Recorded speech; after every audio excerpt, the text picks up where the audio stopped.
croit difficilement au fléau lorsqu'il vous tombe sur la tête. Il y a eu dans le monde autant de pestes que de guerres. Et pourtant, pestes et guerres trouvent les gens toujours aussi dépourvus. Le docteur Rieux était dépourvu, comme l'étaient nos concitoyens, et c'est ainsi qu'il faut comprendre ses hésitations. C'est ainsi qu'il faut comprendre aussi qu'il fut partagé entre l'inquiétude et la confiance. Quand une guerre éclate, les gens disent « Ça ne durera pas, c'est trop bête !» Et sans doute, une guerre est certainement trop bête. Mais cela ne l'empêche pas de durer. La bêtise insiste toujours. On s'en apercevrait si l'on ne pensait pas toujours à soi. Nos concitoyens, à cet égard, étaient comme tout le monde. Ils pensaient à eux-mêmes. Autrement dit, ils étaient humanistes.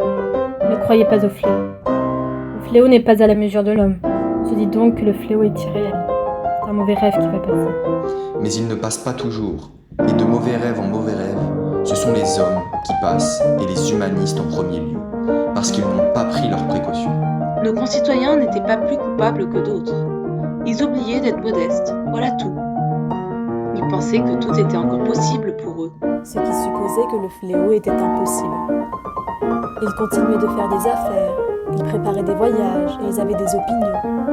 Comment auraient-ils pensé à la peste qui supprime l'avenir, les déplacements et les discussions? Ils se croyaient libres. Ils se croyaient libres, et personne ne sera jamais libre tant qu'il y aura des fléaux. Et personne ne sera jamais libre tant qu'il y aura des fléaux.